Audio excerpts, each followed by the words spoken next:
Yeah, and thanks, Tom. We're joined now by Ann Coulter, of course, is a leading Republican commentator and key Trump supporter, and also Kristin Tate, who's a great voice, very strong voice for millennial Trump supporters. They're joining me next to the ice as we slide our ways to a result tonight. And how are you seeing it both at this stage? It's over. Trump won.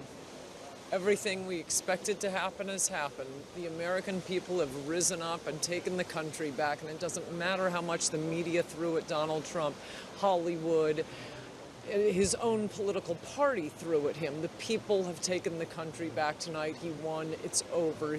It's fantastic. Well, we've got some pretty tight races, too close to call still. You're being very confident at this stage, Kristen. Absolutely. What we're seeing is an overwhelming rejection of the ruling class in D.C. Conservatives no longer feel like even the Republicans in D.C. represent them anymore.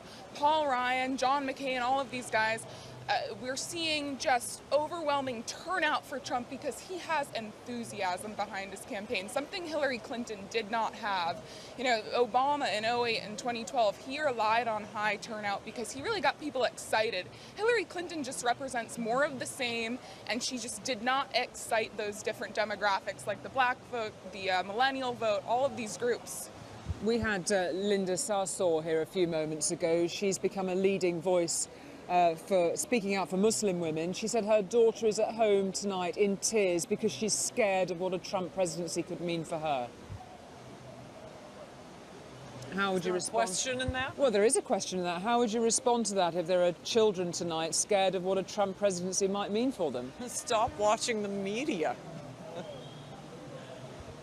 Donald Trump put out a very clear message about what could happen in terms of allowing Muslims into this country. Is she a terrorist? Then she should be afraid. If not, I don't think she has much to worry Well, I think that's an extraordinary thing to say. I mean, Donald Trump has made a very clear message, which some parts of the Muslim electorate here have taken extremely badly, and it's not at all surprising, is it? It's not surprising watching the media. But there's 7 billion people in the world. No one has a right. Well, did Donald Trump say it, or didn't he? As I was saying. No one has a right to move to America. If immigrants are coming here and many of blowing us up and telling us their religion teaches us that, yeah, of course there's going to be extra vetting for Muslim immigrants. But for a Muslim who's already here, a little girl to be crying about what Trump will do about her, that's because the media lies to the American people about what Trump has said. So it's all something cooked up by the media and nothing to do with what Donald Trump has said. Fool the American people tonight. Ha! Well, it's a certain section of the American people, isn't it? But it's very clear that the votes have come from a very clear section of the American electorate. Ones who aren't fooled. Yeah, Trump is doing... Well, women, Latinos. Trump is doing better with Latinos than they thought he would do. He's doing better with women than they thought he would do. From day one, the media has underestimated Trump with every single group. I mean, even in Florida, he overperformed with Latinos. Latinos who are in this country, those are hardworking folks. They don't want people coming in unlawfully either. So this stereotype that is broadcast by the media that all Latinos are voting for Hillary Clinton is just downright wrong. And the fact that that girl is at home crying, like Ann said, really speaks to the media, the lies, and the fear-mongering that they are spreading. What can we expect from a Trump presidency if indeed he gets the prize that he's been longing for tonight?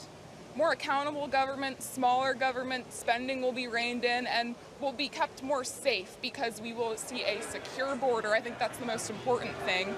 And I think people will be surprised that a Trump presidency will be very inclusive to all Americans and making us stronger together. And I really believe that. Why would people believe that when we've seen an election that has divided this country in a way that it hasn't been divided before? For one thing, people say that every election. It has not been coming from Donald Trump's camp. It has come from endless slanderous attacks from the media, from his own party, from the other party. Trump has never attacked Hillary Clinton supporters. He's reached out to Bernie Sanders supporters. It's Hillary who referred to his supporters as deplorables, referred to Bernie Sanders supporters as living in their parents' basement. He has always been inclusive, even the Republicans who attacked him in the primaries and betrayed their pledge to support him. He invited them to speak at his rally. He reached out to them. He has constantly reached out, and he's had his hand bitten off. What about accusing some Mexicans of being rapists as coming in here? What about calling women dogs and pigs? Is it reaching out to the parts of the electorate? For Pete's sake, this is that came out at the first debate. The dogs and pigs are things he said as a reality TV host. He's joking around. And what about the Mexicans? Tell the speech. Stop saying he's calling Mexicans rapists. Yes, of course, Mexico is not sending their best people. They are sending drug dealers. They are sending rapists. And you know who knows that best of all? The legal Mexican immigrants who are trying to get away from those Mexican rapists. How do you think he'll bring this country together? You've got your hands on your hips. You've made me put my hands on my hips. Absolutely. You tell me how he's going to get this country back together after this toxic campaign. I don't know what get the country together. He's going to build a wall. He's going to bring back jobs. He's going to bring back the economy.